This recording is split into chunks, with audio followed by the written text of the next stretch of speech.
Waalaikumsalam warahmatullahi wabarakatuh. Bagaimana kabarnya anak-anak? Alhamdulillah baik. Semangat? Semangat. Oke, alhamdulillah. Oke, sebelum kita mulai belajar, coba lihat sekelilingnya ada sampahnya. Sebelum kita belajar, berdoa dulu yang dipimpin oleh Zidan.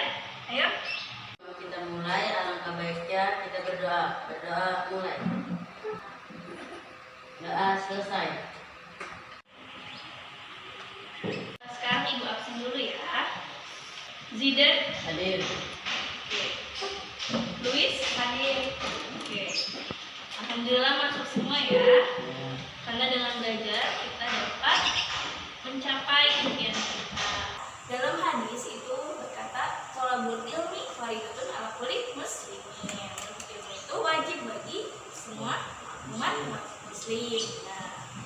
Nah, sebelum kita masuki materi yang baru, keluarkan handphone kalian, lalu cari Quizzes, ketik Quizzes, lalu masukkan kodenya.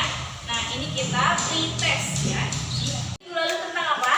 Haji. Nah, haji terus ada apa lagi? Rukun haji. Rukun haji. Nah, haji merupakan suatu ibadah. Nah, kita masuk materi baru ini merupakan suatu ibadah. Menjawab tentang apa? Kurban. Kurban. Terus tentang apa lagi?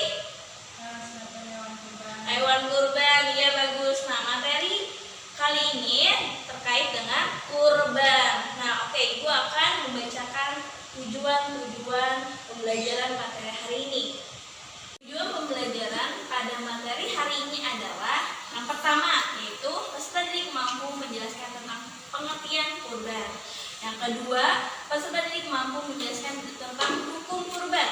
Yang ketiga, peserta didik mampu menjelaskan waktu dan tempat pelaksanaannya kurban.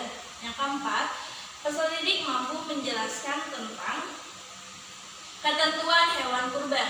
Yang kelima adalah peserta didik mampu menjelaskan tentang tata cara kurban. Yang terakhir yaitu tentang hikmah dari kurban.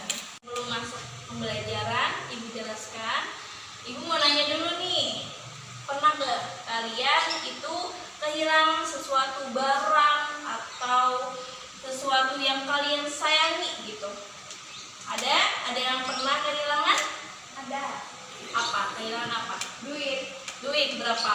50.000. Wah, 50. Nah, sikap kita kalau misalnya kehilangan itu gimana sikap kita? Harus sabar dan mengikhlaskannya. Iya, betul sekali. Nah, sabar dan ikhlas. Nah, terkait dengan materi kurban hari ini adalah tentang bagaimana perjuangan Nabi Ibrahim yang diuji oleh Allah Subhanahu wa Ta'ala untuk menyembelih anaknya. Karena seorang Nabi Ibrahim memperjuangkan sabar, ketaatan kepada Allah Subhanahu wa Ta'ala. Oke, terkait materi kita tentang kurban. Nah, tentang kurban. Pengertian kurban yaitu kurban berasal dari kata koroba. Koroba yang artinya dekat. Nah, yang dimaksud dekat di sini adalah mendekatkan diri kepada Allah Subhanahu wa Ta'ala. Nah, secara istilah kurban yaitu hewan yang disembelih dengan niat beribadah untuk mendekatkan diri kepada Allah Subhanahu wa Ta'ala dengan syarat-syarat dan waktu tertentu yang disebut dengan adhiyah. Yang kita setiap tahun kita laksanain apa? Kalau motong kambing, motong sapi, Hari Raya Idul Adha. Benar sekali, Hari Raya Idul Adha. Dan di sini adalah sunnah muakkad. Hukum kurban menjadi wajib apabila seseorang itu menazarkan kurban. Nah, untuk penyembelihan hewan kurban ini disunahkan bagi orang yang berkurban itu untuk menyembelihnya. Oke, sekarang latar belakang terjadinya kurban atau sejarah tentang kurban. Oke, kita simak video berikut ini. Nabi Ibrahim mempunyai dua istri. Istri pertama bernama Sarah dan istri kedua bernama Hajar. Sarah melahirkan seorang anak laki-laki yang dinamakan Ishak dan Hajar melahirkan anak laki-laki juga yang bernama Ismail. Sarah merasa kurang senang hidup bersama Hajar. Berkali-kali ia meminta kepada suaminya agar Hajar dan anaknya dipindahkan ke tempat lain. Akan tetapi, Nabi Ibrahim tidak segera menurutinya. Barulah setelah menerima perintah dari Allah, Nabi Ibrahim mengajak Hajar dan Ismail pindah ke Mekah. Ismail yang masih menyusu pada waktu itu terpaksa harus mengikuti kedua orang tuanya menempuh perjalanan yang begitu jauh dan melelahkan. Hajar dan Ismail ditempatkan di daerah padang pasir yang tandus, sunyi, dan terik matahari yang menyengat kulit. Tak ada seorang pun di sana kecuali mereka berdua. Setelah beberapa tahun Nabi Ibrahim alaihissalam meninggalkan anak dan istrinya itu, ia pun merasa rindu. Beberapa kali, ia mengirim utusan untuk melihat keadaan anak dan istrinya itu. Dan ketika utusannya mengatakan bahwa anak dan istrinya dalam keadaan yang baik-baik saja, Nabi Ibrahim pun merasa lega. Ternyata, kehidupan istri dan anaknya itu diberi serba kecukupan oleh Allah Subhanahu wa Ta'ala. Hajar dan Ismail dianggap sebagai pemilik dan pemimpin di Mekah, karena mereka berdualah yang pertama kali menetap dan bertempat tinggal di sana. Demikianlah Nabi Ibrahim tidak dapat menahan kerinduannya. Ia pun berangkat ke Mekah dan bertemu dengan Hajar dan Ismail di Padang Arafah. Anak dan istrinya itu sedang menggembalakan hewan ternak yang cukup banyak. Dalam perjalanan pulang ke Mekah, setelah menggembalakan ternak, mereka beristirahat di Musdalifah karena kelelahan dan akhirnya tertidur. Dalam tidurnya yang sebentar itu, Nabi Ibrahim alaihissalam mendapat wahyu melalui mimpinya. Ia diperintahkan oleh Allah untuk menyembelih Ismail. Anak kesayangannya itu harus dikurbankan sebagai bukti patuhnya Nabi Ibrahim terhadap Tuhannya. Seketika itu juga, Nabi Ibrahim terkejut dan berdebar-debar. Tampak begitu beratnya ujian kali ini. Ia pun akhirnya menguatkan hati demi rasa cintanya yang lebih besar kepada Allah Subhanahu wa Ta'ala. Ia juga pada akhirnya memberitahukan mimpi itu kepada Ismail. "Wahai anakku Ismail, dalam mimpi aku diperintahkan oleh Allah untuk menyerahkanmu sebagai kurban, dan aku harus menyembelihmu. Bagaimana pendapatmu, wahai anakku?" Kata Nabi Ibrahim. Ismail pun menjawab, "Wahai ayah, sekiranya itu perintah Allah, maka laksanakanlah apa yang telah diperintahkannya kepadamu. Aku akan tetap sabar dan ikhlas menerima cobaan ini." Dikisahkan iblis berusaha merintangi perintah Allah kepada Nabi Ibrahim. Berkali-kali iblis membujuk Nabi Ibrahim agar tidak melaksanakan perintah itu. Namun Nabi Ibrahim tetap melaksanakan perintah Allah, dan godaan iblis yang begitu dahsyatnya tak akan mampu meruntuhkan ketaatan Nabi Ibrahim kepada Allah. Nabi Ibrahim membawa Ismail ke atas bukit. Di sana, Ismail mengenakan kain penutup mata, dan pedang tajam pun sudah dipersiapkan. Ketika pedang itu sudah berada di leher Ismail, tiba-tiba tubuh Ismail pun diganti dengan seekor kambing yang gemuk oleh malaikat Jibril. Dengan demikian, selamatlah Ismail dari penyembelihan. Allah Subhanahu wa Ta'ala berfirman kepada Nabi Ibrahim, "Hai Ibrahim, kau sudah melaksanakan perintahku dengan ikhlas. Sebagai gantinya, aku berikan binatang ternak untuk disembelih. Ini adalah cobaan besar bagimu." Peristiwa itu terjadi pada tanggal 10 Dzulhijjah di Mina, dan sampai sekarang dirayakan seluruh umat muslim sebagai Video ini kita mengambil kesimpulan bagaimana seorang Nabi Ibrahim itu taat kepada Allah Subhanahu wa Ta'ala dan bersyukur dan bersabar. Nah, untuk waktu dan tempat penyembelihannya, waktunya kapan? Setelah sholat Idul Adha pada tanggal 10 Dzulhijjah sampai terbenamnya matahari pada tanggal 13 Dzulhijjah. Nah, tempatnya itu biasanya di lapangan. Pokoknya disunahkan untuk masyarakat itu tahu kapan kita menyembelih hewannya, gitu ya. Paham? Oke, untuk ketentuan hewan kurban. Nah, di sini Ibu ada pop up kurban. Nah, untuk ketentuannya itu lihat di sini. Nah, ini hewan apa? Sapi. Nah, pintar. Iya, salah satu hewan dari kurban. Ada apa aja? Sapi, terus kambing, domba, pintar. Ada lagi? Kerbau bisa. Terus unta. Nah, di sini ada sapi. Untuk ketentuannya, untuk domba berumur 1 tahun, sekurang-kurangnya itu 1 tahun, atau telah tanggal giginya. Nah, yang kedua ada sapi atau kerbau berumur 2 tahun. Nah, terus ada kambing, sekurang-kurangnya berumur 1 tahun.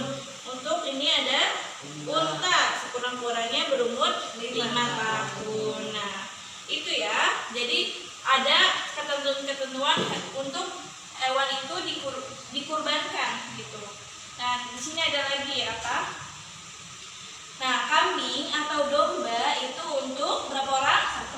Satu orang, pinter. Nah, ini untuk apa? Unta maksimal 7 orang. Nah, untuk sapi itu sama kayak unta berapa? 7 orang. Yang sah untuk dikurbankan yaitu, nah di sini lihat. Nah, hewannya nggak boleh putus bagian tubuhnya, nggak boleh putus ekornya, nggak boleh putus telinganya, ya. Yang kedua nih, tidak kurus. Nah, nggak boleh tuh. Kalau kurban kurus banget, nggak ada dagingnya, ya kan?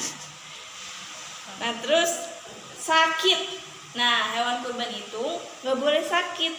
Kurban ini tidak boleh pincang, nah, dan tidak boleh cacat. Nah, untuk pembagian dagingnya, nah, sepertiga untuk berkurban dan keluarganya. Orang yang berkurban dapat sepertiga daging. Nah, lalu ada sepertiga fakir miskin untuk dibagikan dagingnya. Lalu ada sepertiga masyarakat.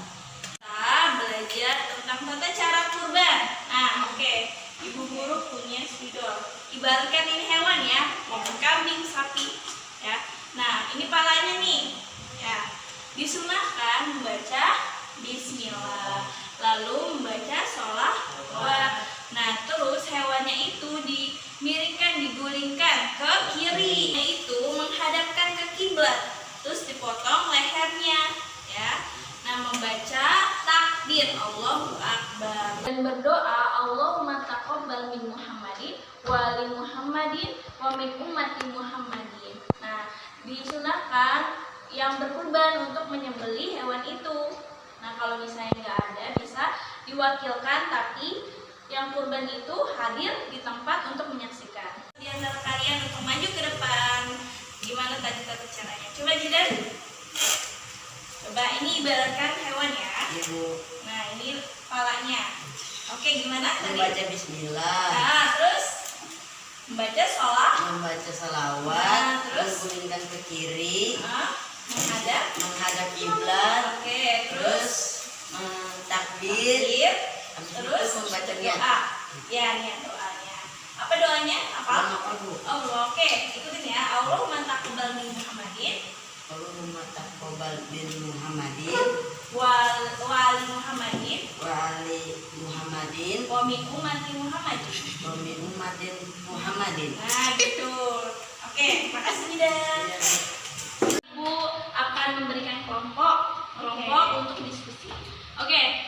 Luis, Panca, Gofar, dan Tata berempat. Nah, Jidan, Isan, Cahya, sama Lintang berempat. Oke? Nah, oke, silakan. Ini ada kertas, karton. Nah, pilih. Nah, di situ ada tema-temanya. Oke. Tentang apa, Luis? Aku hikmah kurban. Oke, hikmah kurban kelompoknya ya. Kelompoknya Jidan. Makna surat Al-Kausar. Oke. Jadi gini, tarik airnya sini dulu. Diskusi kelompoknya. Oke, kita akan memanggilkan ketua kelompoknya yang mewakilkan untuk mempresentasikan apa yang didiskusikan. Oke, ketua kelompok silakan maju. Ketua kelompok atau perwakilan. Oke, yang pertama dari Jidan dulu. Jadi Tentang apa? tentang surat Al-Kausar. Maknanya syukur dan tentang berkurban. Oke, benar sekali. Syukur. Bagaimana maknanya dalam surat Al-Kausar itu tentang rasa nikmat yang banyak. Kita harus bersyukur kepada Allah Subhanahu wa taala, dan di situ terdapat salah satu dari merek kita yaitu kurban. Oke, yang kedua, nikmat Berkurban. apa? Yang satu bersyukur. Oke, Yang kedua yang nggak makan daging jadi makan daging. ya. Dan yang ketiga saling tolong menolong. Ya, betul sekali. Coba beri tepuk tangan.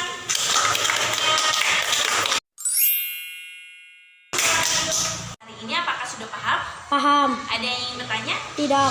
Alhamdulillah sudah paham ya. Ya. Kita cross test. Oke, kita bermain sambil belajar.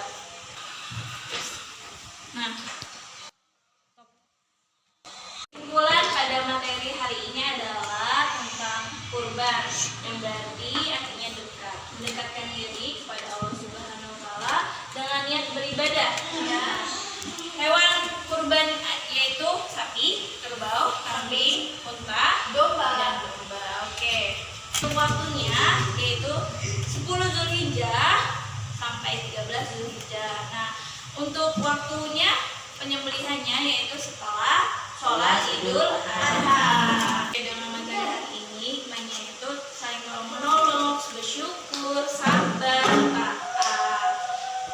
Kemudian materi hari ini, mari kita bersama-sama membaca Alhamdulillah. Alhamdulillah. Oke, alhamdulillah. Oke.